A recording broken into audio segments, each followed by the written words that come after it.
Hello,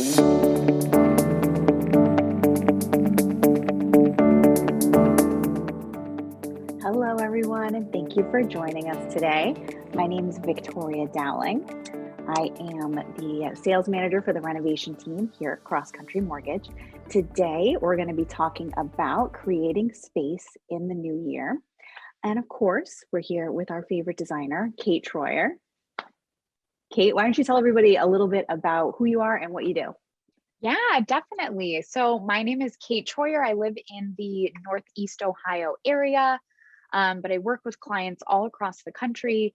I am a Feng Shui lifestylist, and basically what that means is I have kind of created a way to work with clients that combines some of the ancient ways of using Feng Shui, but then also a fresh modern way of interior styling. And I've put those two things together to really help you get the most out of your home so that we're making sure the space that we occupy is serving us and serving a purpose within our lives, and just keeping us on the vibration that we want to live in.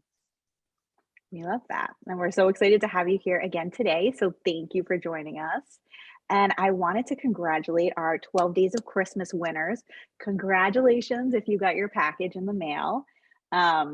We have some past webinars. If you've joined us in the past, you know that we've done top 5 ways to maximize your renovation budget, outdoor renovations, Feng Shui for your home workspace, which is so important right now since we all of a sudden have a home workspace, renovating an investment property, preparing your home for guests, DIY or don't, what to include in your renovation budget, what to try and do yourself. And we're going to have some new webinars coming up. We're going to tell you about our most recent one at the end of the call. Don't forget to stay updated and follow Kate and I. You can follow our renovation team on Facebook and Instagram. Same thing with Kate as well. After we post this, you guys will be able to see a link right in the comments with a link back to all the webinars we've done and the webinars for the lifestyle series as a whole. So whether you're a realtor and you're looking for some ideas for your customers, or you're a home buyer or homeowner and you're looking for ideas for yourself, check it out. There are a lot of great webinars on there. So before we started today, I did want to talk a little bit about what renovation financing does so that you guys have this in the back of your head as we're going through today's topic. And I'll interject as we go too with some more information about renovation financing. But this is something that you can use for purchase or refinance. So maybe you're a realtor and you're out showing houses and listing houses, and hopefully this will help give you some new ideas for your clients. Or maybe you're somebody who owns your home today, or you're out there getting ready to buy a house, and we hope this gives you some ideas as well. With a renovation purchase, super affordable. Your down payment can still be as low as 0 to 3.5%. It's based off of your total cost to purchase and renovate. For renovation refinancing, the amazing thing about this is that we're lending against the future value of your house. So in this super hot market where all of a sudden you have a bunch of extra equity, we're going to appraise your house and give you even a little more equity on top of that, because we're going to appraise it as if the work's already been done. And then our FHA program allows us to use 110% of that value, and we can lend up to 97.75%. So this is really a program where maybe you couldn't have gotten a cash out loan or a home equity line of credit. But we know in a renovation loan, this money's going right back into your house and adding value to your property. So we have more flexibility than you would in traditional financing. And we can really help you make the house you have the home you need it to be for you and your family. So keep that in mind as we're going through the call today. So let's start in. Let's talk about some of the topics that we've got going on today. All right, Kate, I'm going to let you start. So the first thing we're going to talk about is creating space for opportunity, because it really does. It all starts there. Yeah, it really does. And I think this was such a perfect episode to do right as we're starting the new year, because, we're always thinking about how is this year going to be better? What are the new things that we're going to implement into our life this year? And today I'm just going to share some insight on how creating space within your home really allows you to bring new opportunities into your life. And one example that I love to use with people to put this into perspective is, think about it like this. Let's say that you just saw this amazing brand new car and you think, God, that is the car I want. Like, I know it without a doubt. That's my car. Well, the universe is kind of up here and it says, okay, Kate, you can have this exact car.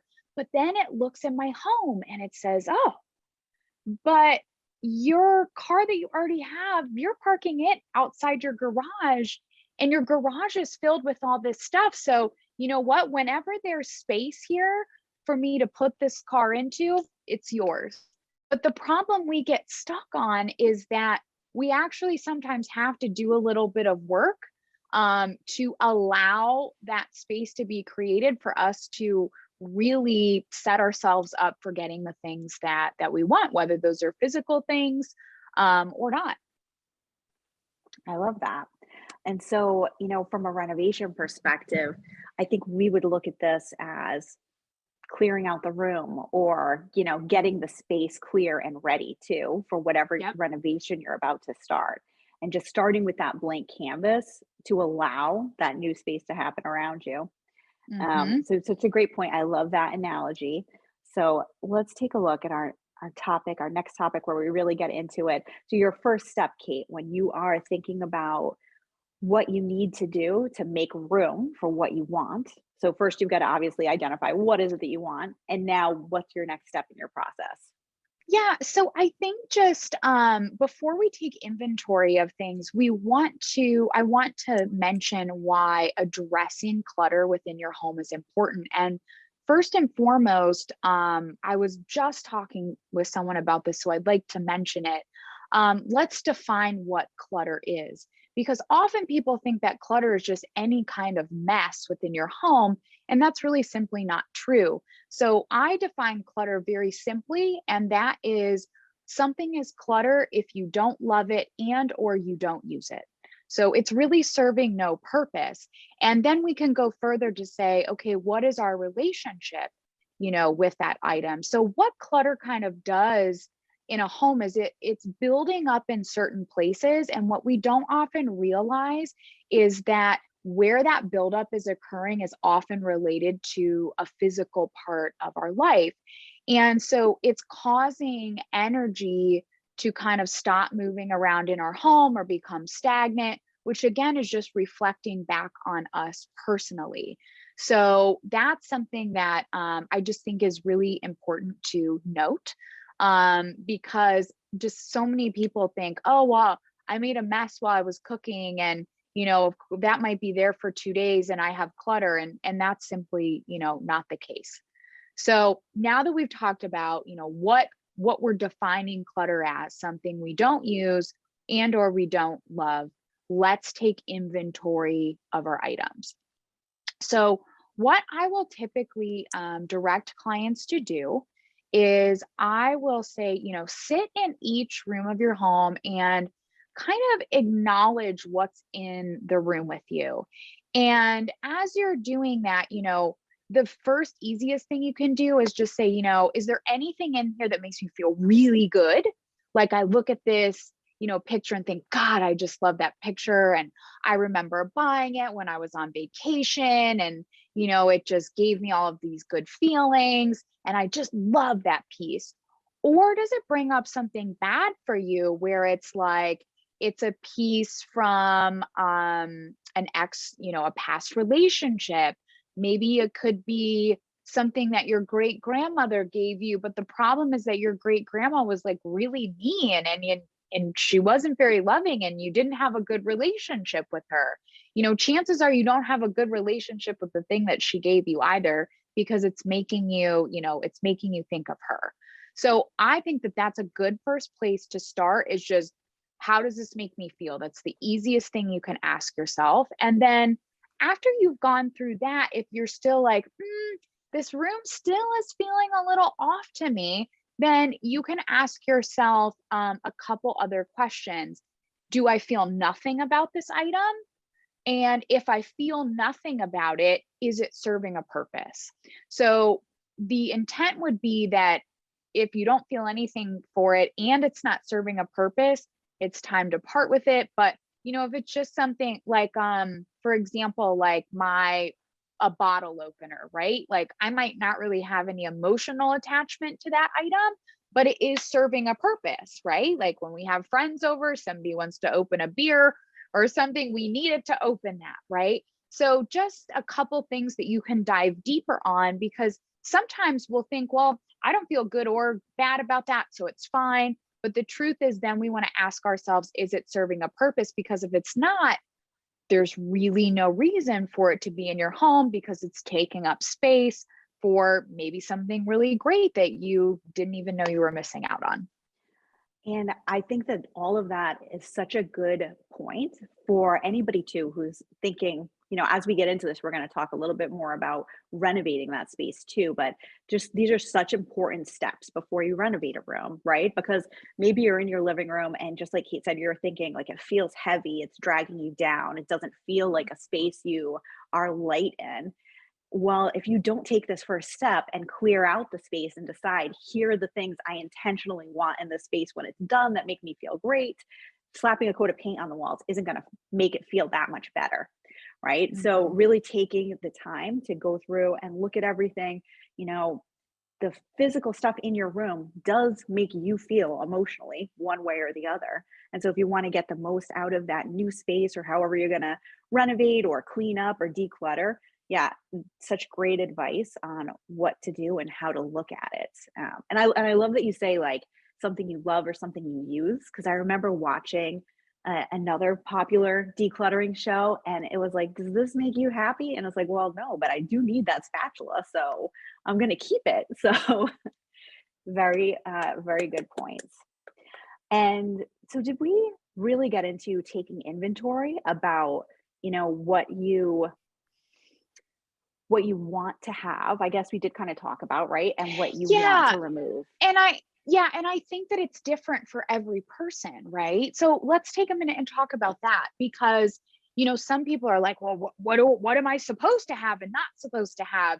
It's not, I wanted to say it's not that deep. It is deep, but not in that way. There's no like set of like, well, Sandy should have this, this, and this, and that's what everyone should have. It doesn't really work that way. It's really for your personal use, because, let's think about it. You might have a piece of artwork, Victoria, that like doesn't do anything for me, but you're like, oh, I love this piece. Well, it's in your home, right? So if it were in my home, I might be like, it's fine, but it doesn't really do anything for me. So it's really up to your personal preference, what makes you feel good. And I think that is the easiest way that I can explain using feng shui for yourself is, does this make me feel good or does it make me feel bad? Like the easiest way that you could start applying these types of principles into your home is just start there. So your inventory really just depends on what you like to do. Do you like to entertain? So like I do, and maybe you have like extra dishes and servingware and things like that. Now, if I had collected all of these items, but I never have anyone over and I literally never use them, well, yeah, I might love them, but if they're shoved in a cabinet, I'm not really doing them justice, right? So I should probably either start entertaining more so that I can use them, or, give them away to someone that would enjoy them. So it's kind of different for everyone. I will say like a couple things that I always encourage people to look deeply at is, I brought up artwork. Artwork is a big one. And it's often like people will just buy things to cover their space, but they never address how they feel about them. And often you'll find, like, I'll find with clients that they'll be like, oh, yeah, I just bought this, or so and so gave this to me. I've never liked it, or it kind of creeps me out a little bit, or it makes me feel like this. And I'm like, I get it, like, let's get it out of here. So artwork is like one that I a lot of times will ask people, hey, how does this piece make you feel? And if it's anything other than like, oh my God, it just makes me feel so good, or it reminds me of this, etc., then I would say it's time, to go ahead and let go of it. Got it. So taking inventory, figure out what you love and what you want to stay in your space and learn to let go a little bit Yeah. of the other things. It's It's like the something I'm Frozen trying to song. learn. Yeah, right. Let it go. Yeah. All right. So you've taken inventory, you know what you want to have in your space. Let's take a look at our next category. Oh, unfinished projects. Yeah, so this is a big one for, renovation folks. I know that we've all been home a lot for the last 2 years, and maybe you started a couple projects that you thought you could do yourself. You didn't watch our DIY or don't video, and now you need to figure out how you're going to get it done. So, while you're looking around that space, Kate and I talked about this the other day. If there's something that's unfinished, um, put that on your list of things to do or hire somebody to do. Uh, Kate, how does like an unfinished space or like an open wall, how does that impact like from a feng shui perspective? I can't imagine well.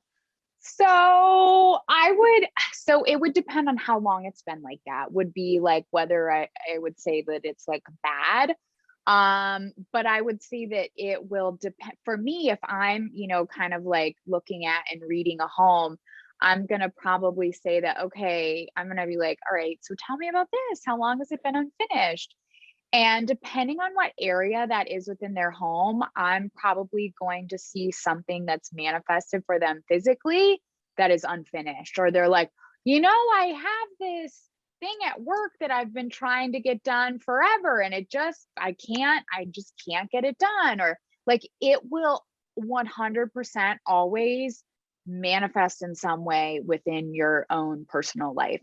So, and that's if it's been sitting, right? If it's like, oh, 2 weeks ago we did this and we're waiting Right. on this and this, and it like that is a totally different story. This is Mhm. something that like is just unfinished. And so what I like to I have to practice this myself because I used to be the queen of unfinished projects. Is that, it's kind of like this, and this could be like something big or small. And I like to use this example as like for something that you're going to fix, right? You don't get rid of it because you could easily fix it, yet you never fix it.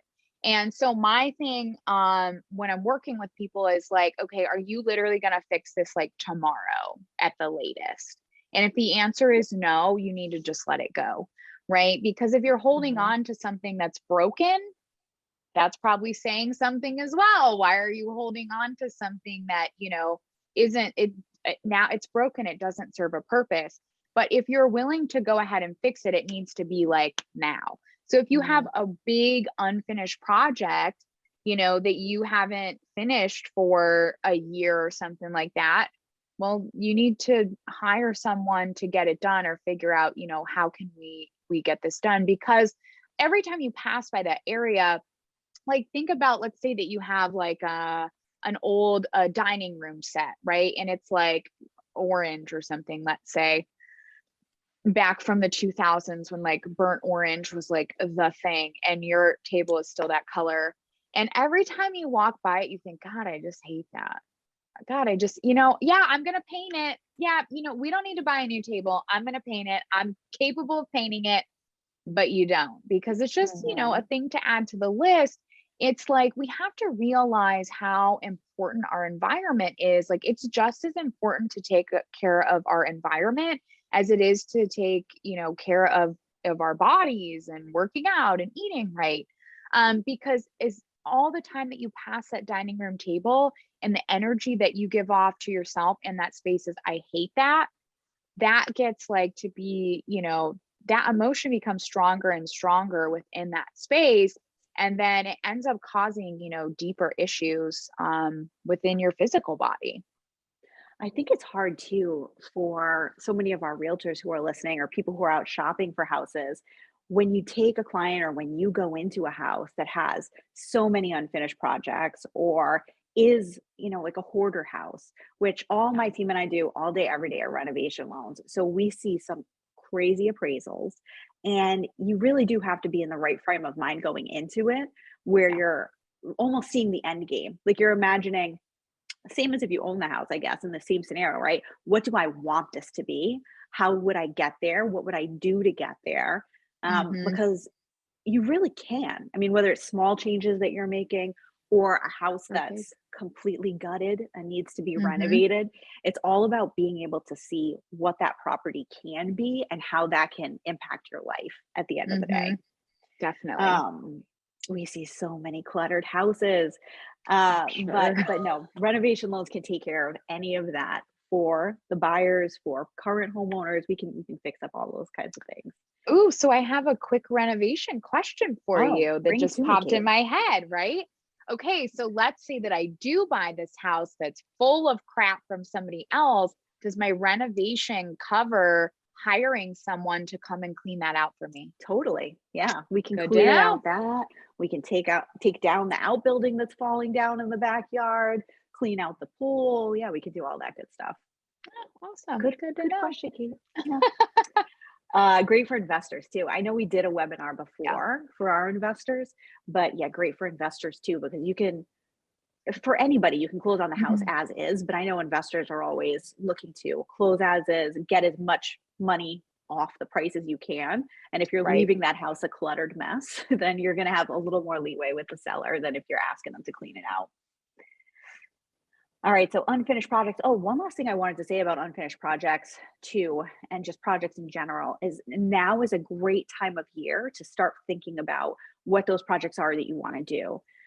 Because contractors are still booking out about 60 to 90 days. So if you want to get this done in the spring, you want to get, that bathroom that you gutted and never put back together finished by the spring, you got to start calling people now. Get them in, get their quotes, really start to realize what that project can be when it is done and what it's going to cost, and whether you've got your own money to do it or a renovation loan going. Getting that estimate from a contractor is always so important. You want to make sure Mhm. material prices are changing every day. You want to make sure that you're on top of what that's going to cost and that you're comfortable with the person who's going to come into your space to do that work. So just a quick tip if you're out there shopping. Works great with renovation loans because they take about 60 to 90 days to close anyway. So you get your quote in the beginning. By the time you close, your contractor's ready to start for you. All right, let's see what we have next. Oh, closets. Kate, you said something so crazy about closets when we were talking about this, and you were talking about closet clutter. And I was like, oh, how does Kate know me so well? So talk to us about closet clutter and closets in general. Yeah, so I know that we're going to talk a little bit about like 3 or 4 different spaces and then those having clutter in them or being overly congested, like what that might mean for your life. And let me preface this by saying that this might not be exactly true for everyone, but chances are it will resonate with you and you'll be like, oh. And what's really cool about realizing the way that different areas are affecting us is it's like you're able to now connect with why it's there instead of just feeling like, oh, I have this mess to, yeah. I know I have this mess to clean up, but I have a million other things to do. It's like when you make the connection of like, oh, and it resonates with you, you're like, it's just this weird, like natural want to like, okay, I actually want to address this because now it makes sense for my personal life too. And like, yeah, I would like this to, get better or change. And so now I can go into my physical environment and make some changes and see some personal changes that benefit from that. So it's just really cool. Um, so what having clutter in your closets can represent in your life. So typically what I'm seeing when a closet is cluttered is that you may have a habit of not acknowledging certain emotions or traumas that you have had in your life. These could be a long time ago, depending on how deep those things are. They could be recent. It could have a little bit deeper meaning depending on what area it's at in your home, but that's a conversation for kind of another time.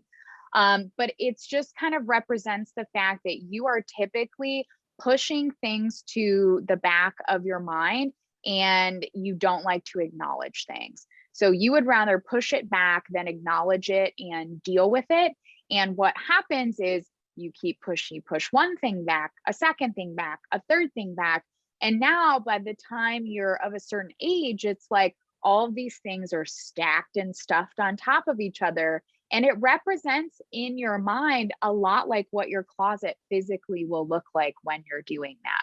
Now, again, if you just moved into a new home and it's like, I threw all my stuff in there, but that's a little bit different of a story. You guys will know if this is like a habit of yours. And if you've seen it play out over many closets, many homes, like, and a lot of times it's like, oh yeah, I do. Yeah, I do that. Yep, guilty, you know. Yeah, it's so funny because like as soon as we had that call and you started talking about that, I was like, I have to clean every closet in my house.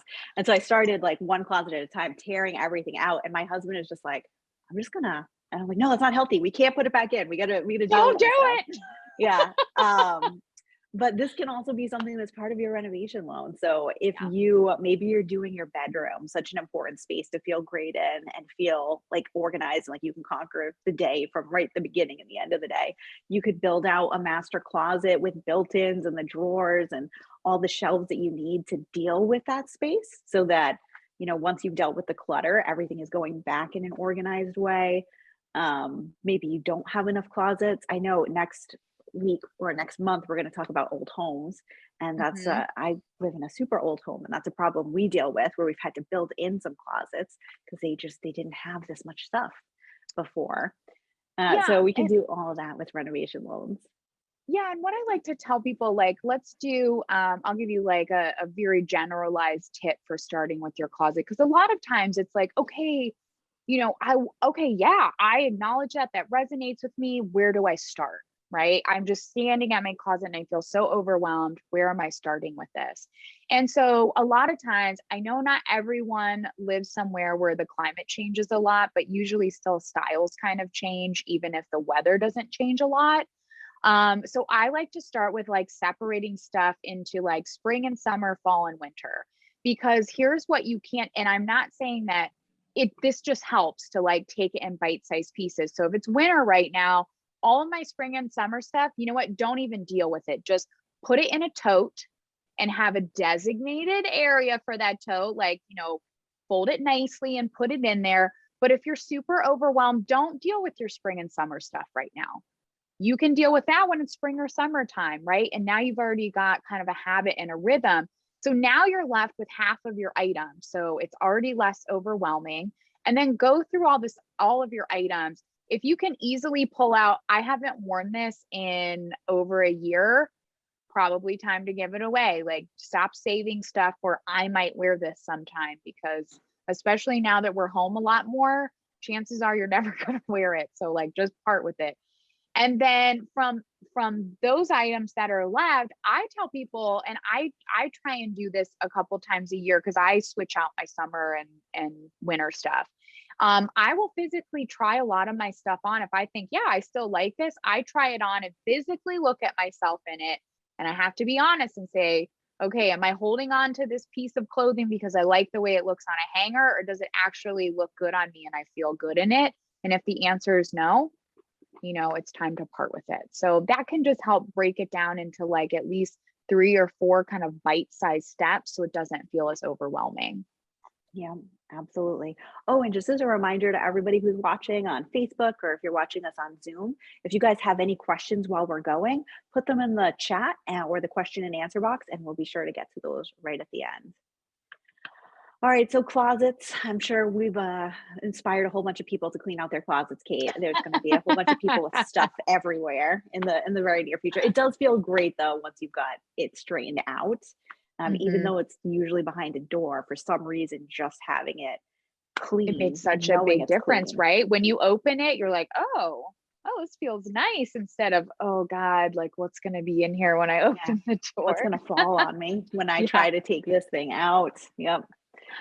All right, so closets. What do we have next on our topics? Oh, garages. I feel like that's another Garages, where we space. love to just throw all the crap we aren't using. Yeah, our new I car feel can't like fit in there, Kate. exactly, look at it.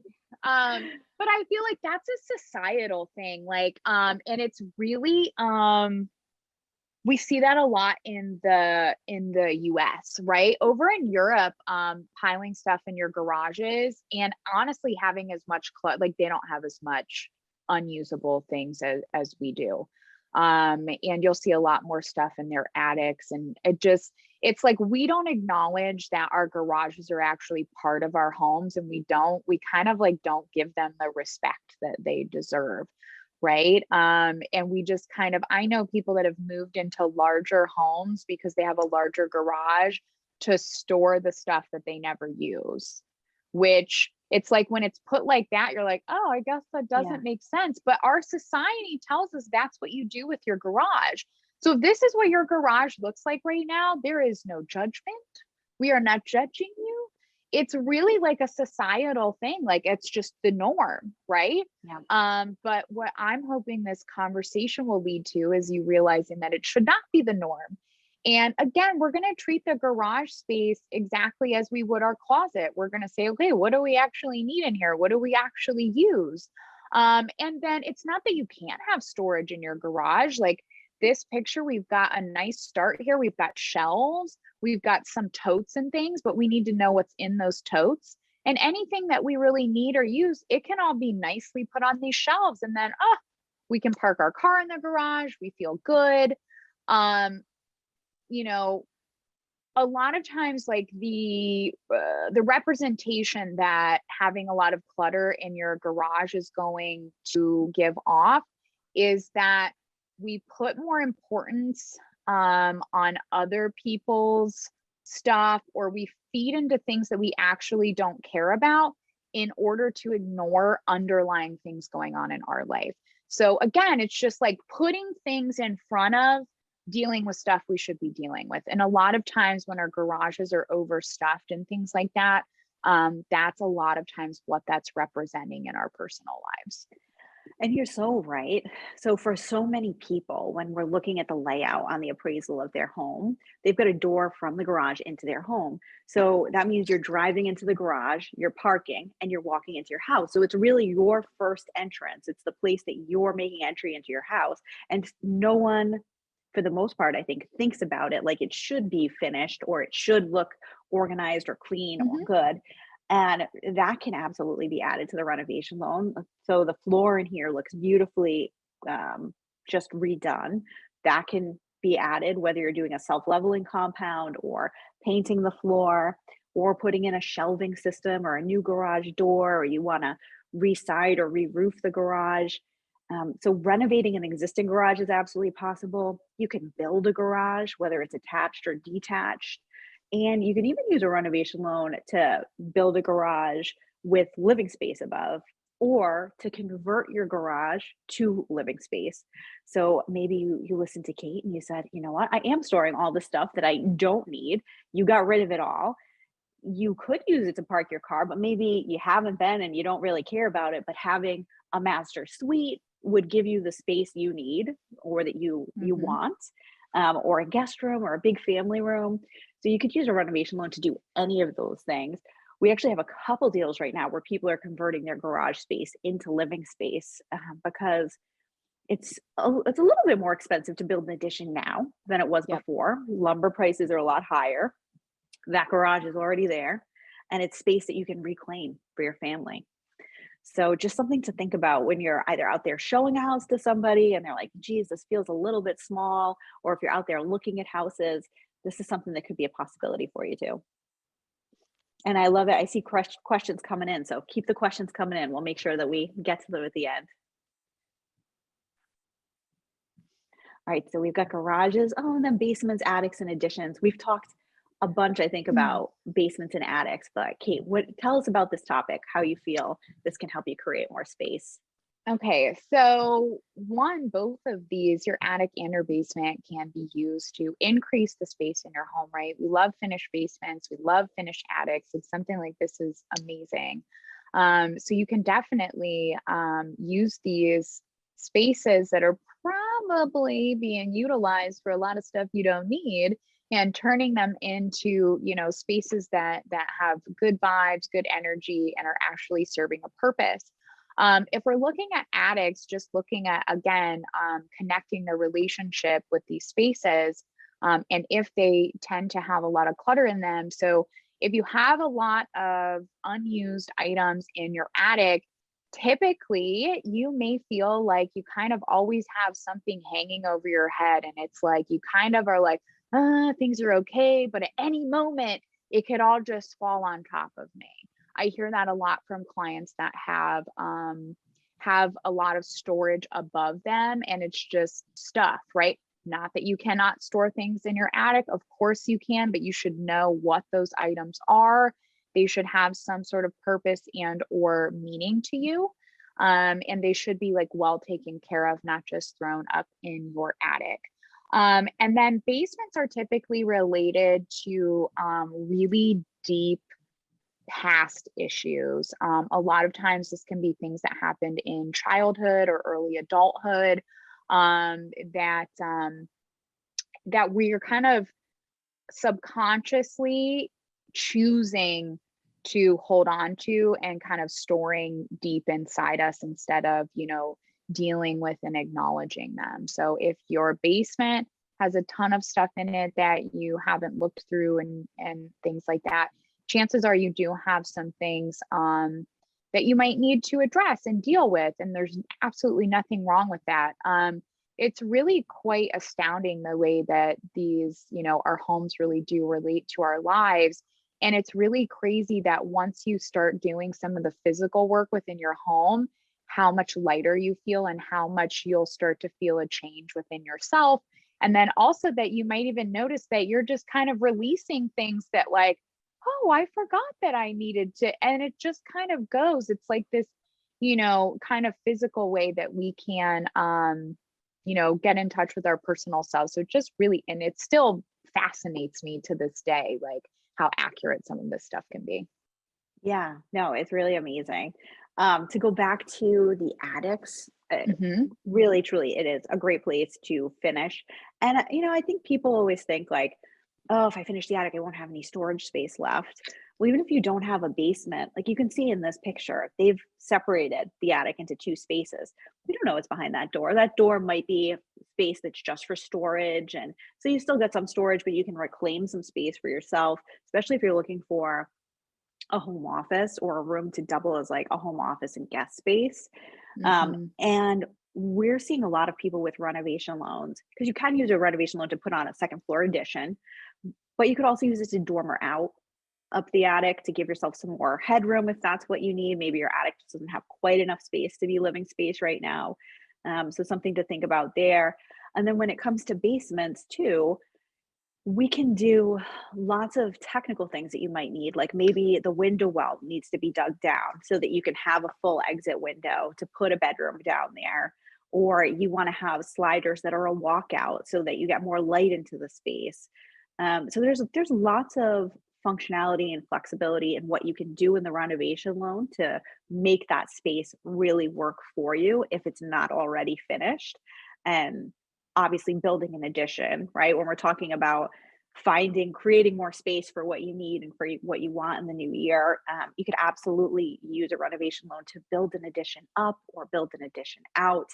And I think that, the points that Kate has made throughout about just being really intentional and knowing what you want out of that space, because especially in a space like that, you're building it yourself, right? Most people have not built their own home. But if you're building an addition, you truly get to think about what do I want in this space? How is it going to serve me? How is it going to function for my life? So we're seeing lots of master suite additions right now just to give that extra space to families who have been maybe a little cooped up over the last 24 months. And having that sanctuary to get away to is very intriguing right now. So that and kitchen renovations. So those are our two biggest things this year that we've seen a lot of.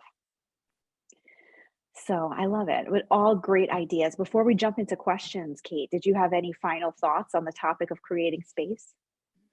Um, I think just becoming more aware of your environment and how it's serving you, and just realizing that there's really a lot of opportunity that you can bring into your life by just, doing some things within your home that you've been meaning to do. It's like a lot of these things, it's not like uh we didn't ever think about doing it, right? We're like, oh yeah, that's something that needs done. Like I can be guilty of this sometimes, and I was definitely guilty of it before I started, really understanding feng shui and having my practice.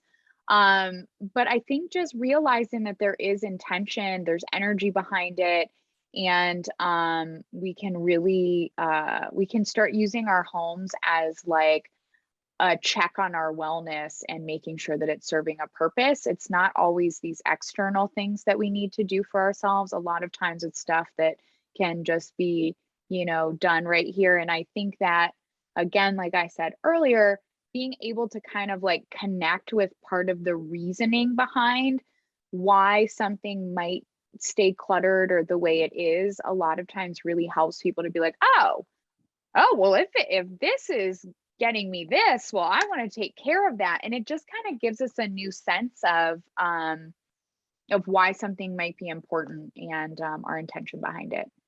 I love it. So we're going to get to questions in just a second. Before we do, I do want to mention what our next webinar is going to be so that you guys can keep on the lookout for it. We're going to talk about renovating older homes. So whether it's a historical home or an older home that you've got and you're renovating it, we're going to talk about some of the unique challenges you may be facing and different solutions to those problems. So be on the lookout for that webinar. We'd love to have you guys join us again. And let's take some questions. Let's see. I think I see some questions that we've already got up, right? Yes, we do. Thank you, ladies. All right. So the first one is, any advice on renovating for a temporary living situation that works for you, but will still add value to the home versus if you would be renovating for a forever home? Oh, that's a good question. I feel like I need more info about what the temporary situation is. Same. Um, yeah, there are certain things I think we've talked about in the past too that are a little more modular, but might not add value, like a Murphy bed. So if you have a Hmm. space that you want to use as a home office in the future, but you need to use it as a bedroom right now, a Murphy bed is an inexpensive solution. And then you'll have that forever for guests to use, but it can be pushed up and out of the way easily. Um, but I think I would need more info on what the goal is for the temporary living situation. Maybe that would be a great thing if you want to email us more details. Kate and I can look at it and put it in the newsletter as some tips and tricks. Yeah, Yeah, I'm curious about that as well. Like, Yeah. absolutely. All righty. So our next question is, how do you address craft items and things you might use for a craft project?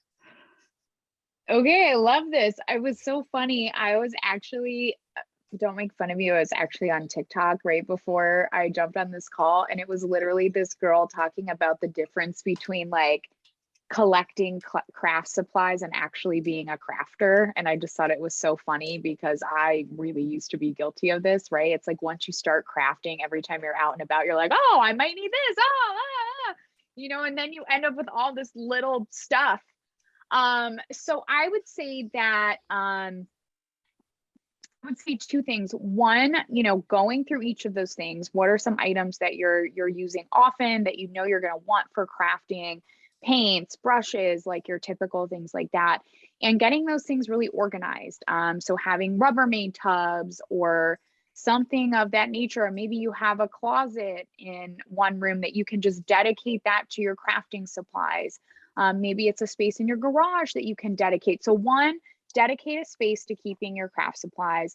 Two, organize it so that you can easily, one, know where it's at and know what you have so that you're not out buying things thinking you don't already have it, and then you get home and figure out that you do. And three, I would say make it this kind of piggybacks off too, is like having things organized. But the more organized something is, the more likely that you are to put it away when you're done crafting. So obviously, while you're crafting something, there's going to be like chaos around you because you cannot create anything without chaos, right? There has to be some sort of mess that happens during creation. And the problem that most people get stuck on is that they have every intention of putting stuff away, but they haven't created a space to put it away in. So it just sits there and then it becomes stagnant. And now we have clutter, right? Whereas before it was just a mess from us making something that made us really happy. So I think just finding that right space for it, making sure that space is organized so that you are able to use what you have, and then you're also able to easily put those items away is really important. Excellent. Great points. Alrighty. Next is actually a renovation question. Oh, okay. Can I use a renovation loan to finance organization systems like closet systems, built-in storage units, something of that nature? Yeah, that's a great question. You definitely can. So, you wouldn't take out a renovation loan just to do that typically because, you want it to cost at least $5,000 before you start looking at doing the renovation loan as your solution to financing. So most people will do that as part of a bigger project, whether it's a master bedroom remodel or, maybe you're doing the kitchen, but you want to add closets in another room or built-ins in another room. You can use a renovation loan to put in any kind of storage organization system you can think of that's built in. As long as it's affixed to the property, you can absolutely get that done. All right, wonderful. All right, our last question so far is, what's the best way to create drop zones in a home? And I believe that means like ways to drop your items that you might not have a space for. I'm glad I saw Kate Okay. smile. I love this. This is one of my, so I am very much the person that needs drop zones, right? So you will not come over to my home and find that the whole thing looks like I was just on, the home edit. Like that's not like, I like some things like that, but that's that's just not how I'm wired, right? So my favorite things for drop zones are bowls and baskets, right? I have bowls and baskets all around my house. And they are basically for me, like Mike has some too, but they're literally basically for me because he is actually the really super tidy one. And I am like a tornado. Like you can tell if I've been somewhere, if I'm doing something, So I've had to create habits within myself to make sure that my space doesn't, squirrel into chaos because it will. So baskets are my biggest thing. Like I don't know if you can see it, but I have this nice big basket right here by my chair. And yes, it looks like a blanket basket, but it has a book in it. It has my journal. It has my stuff. I meditate in the morning. So I've got like an eye mask in there, headphones that I use close to our back door. I've got a spot to hang coats when we come in. If we want to hang our coats up there, I always have some sort of bowl to drop keys in, a wallet. I've got the same thing in my bathroom. I've got one by my bed. Like I utilize things like that. And so the most important thing, obviously these are places that can become cluttered, right? So the most important thing is if you are creating these kind of drop zones and you're using bowls and baskets and totes and things like that, is that you're cleaning those things out. You're going through them a few times a year. There's no magic number. I would say that I probably typically go through mine probably 4 to 6 times a year. It's not like I write it on my calendar and it's like basket cleanup day. It's kind of just like, you use like your intuition, right? So like when I'm looking in that basket, I think, oh, what's this doing in here? What's that doing in here? That's a signal to me that I need to go through it and get rid of, or either get rid of stuff that doesn't belong in there or find a place for something that I just, aimlessly tossed in there one day. So baskets and bowls are like lifesavers for me. All right. Well, thank you so much, ladies. That looks like that was the last question we had today. Well, thank you guys for joining us today. Our contact info is up on the screen again. We'd love to hear from you guys. So please feel free to reach out anytime, questions or concerns. Be on the lookout for the newsletter from this week's webinar, and be on the lookout for the invite for next month's webinar. We're going to talk about old homes. It's one of my favorite topics. Our house was built in 1855 and we fully renovated it. So I feel like I've lived through that. So we'd love to see you guys again. And thank you again for joining us. Have a great day, everyone. Thanks, guys. Have a great day.